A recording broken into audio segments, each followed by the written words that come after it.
Back 100 years of Dayton Flyer basketball, and we're going to talk to a man who's got a very unique perspective on it. Not all 100 years, but a man who has been a player at the University of Dayton. I'll find out. The paper Is in the way. So do you need them on? No. On set? Okay. I don't need it at all. I didn't know if you needed to refer to them. I shouldn't, unless I mess up. You all set? Okay. We go in 5, 4, 3, 2. Welcome back. 100 years of Dayton Flyer basketball being celebrated this year, and a man who's been a part of it in a unique way, in that he has been a player at the University of Dayton, an assistant coach, and the winningest head coach in the history of University of Dayton basketball, of course, Donoher. And Mick, it's good to just sit down and just talk, and that's just what we're going to do here. And going to just take you chronologically through your Dayton years. Let's talk about, you come out of Toledo, a high school standout, and you pick your college. And at that time, did you have any idea that you were going to be a part of a program that was going to take the nation by storm, much less the Dayton area? No, that freshman class of ours, Larry, came along at a time when the program had some potential and was pretty hot. We were 2 classes behind the Meineke, Grigsby, Norris, Boyle, and then Campbell was the starter, the other Razor Campbell, and they had an outstanding sophomore year, finishing up at the Coliseum, and now we came into a brand new arena, and the Fieldhouse probably then was the finest on-campus basketball facility in the state, if you can believe that. And it was a beautiful facility at the time, and we literally broke it in as freshmen. We came down, in fact, my senior year, I came down to look at the school and to make a visit. They weren't like today, the official visits, but we came down once or twice, and it was under construction. So when we got here in September, it was brand spanking new, and we went down there every day and played after school, and we were ready for practice in the start of the season. A building can be a great facility, but it's once you get the people inside the building that it becomes special then.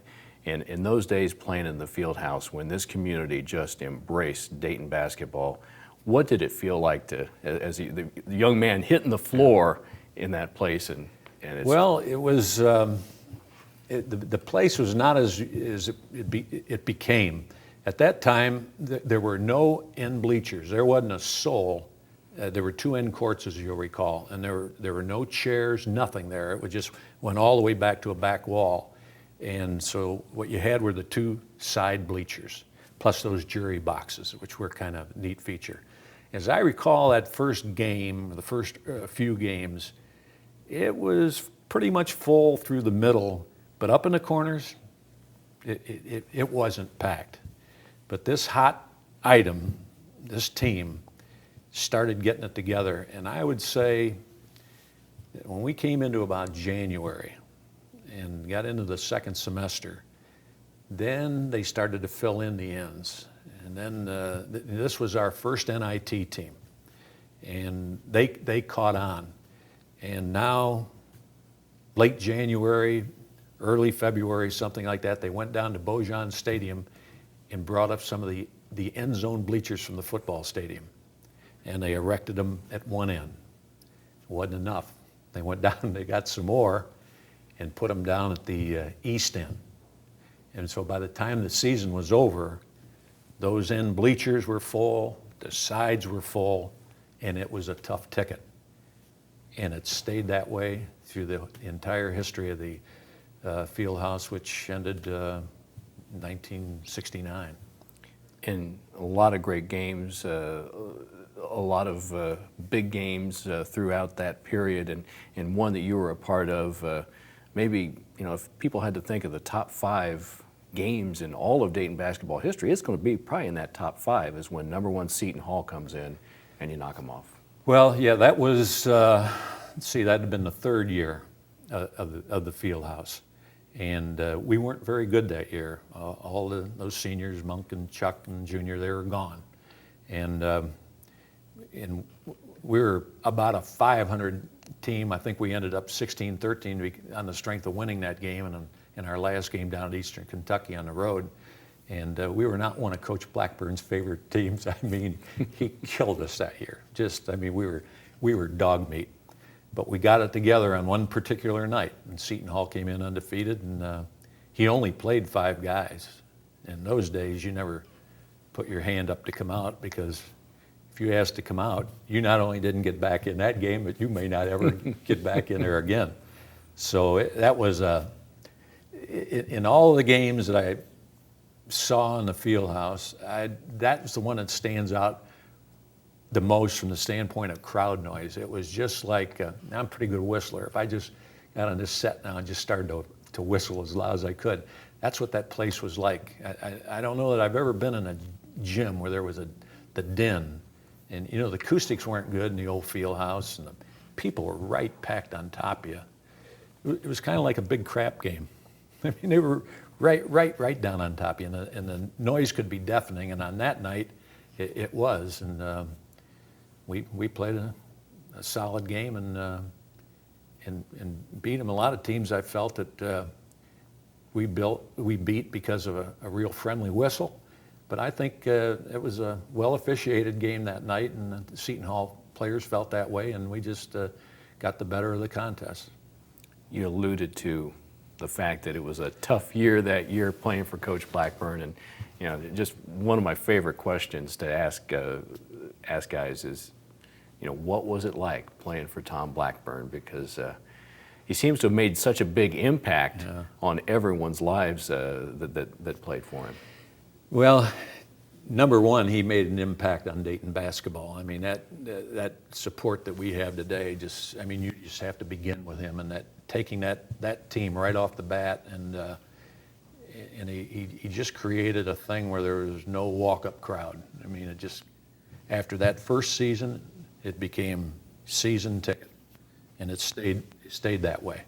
So he was a very good promoter, heck of a coach. He knew what he was doing. But as a coach, his relationship with kids, I mean, he was tough, just a tough guy. And I grew up in Toledo, and I was a big fan of Toledo Rockets basketball, and they had an outstanding coach up there, Jerry Bush. But our high school used to play out there, and so our practices would run into Toledo, and Jerry was a great friend of mine. He's gone now, but I mean, he didn't come near to having the discipline that Tom Blackburn had. I mean, players at Toledo come up to Jerry. I mean, hey, Jerry, you got a cigarette? You know, you bum him. I don't think Tom smoked. I don't think any players wanted to bum a cigarette from him. I mean, he was just hard. I mean, you know, nobody ever called him coach. I mean, he was such a good coach. We just called him Tom.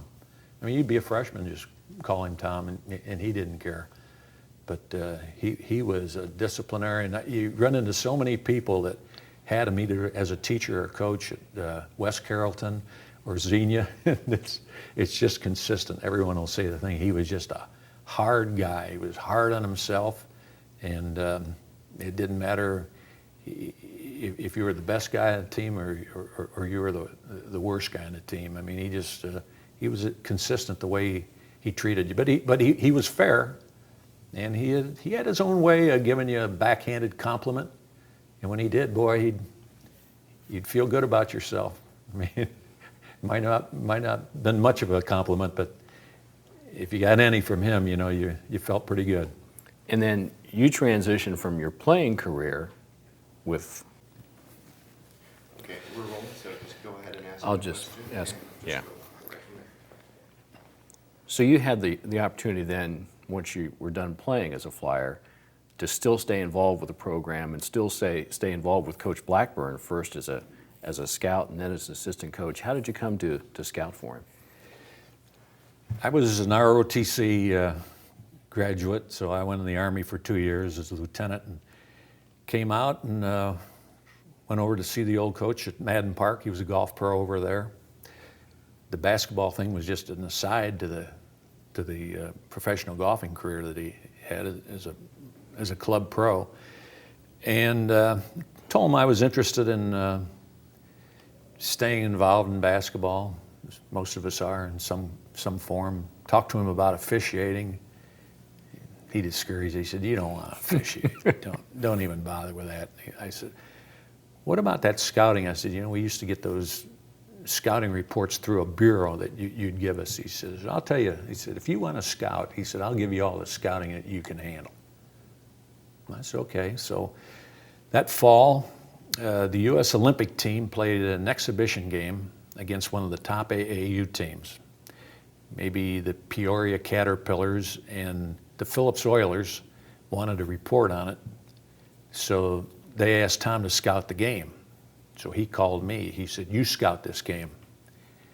He probably got $50 and maybe gave me 10. Whatever, I was glad to do it. And so he kind of tried me out. I remember staying up, I had a job, and I stayed up till 3 or 4 in the morning writing that report out. And then that season, he lived up to his word, and he had me go around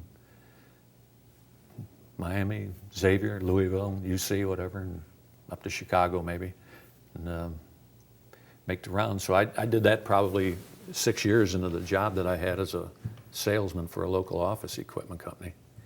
And then Tom Frericks gave me a great break and arranged for me to go down to Chaminade as a teacher down there. I wasn't a certified teacher, but the stipulation was that I had to work toward certification. And went down there with Tom, and there just the two of us coached 3 teams, the freshmen and the JVs and the varsity.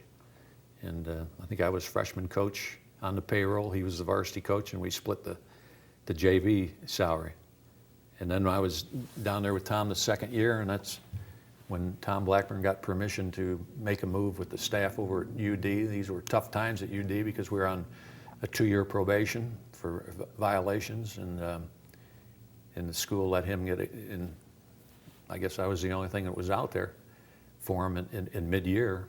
So I went on the payroll February 1 of 1963. And the next year, it was destined to be his last year coaching and his last year on earth, because the next year is the very year that fall that he found out that he had lung cancer, and he was buried in March. So really a whirlwind of events for you.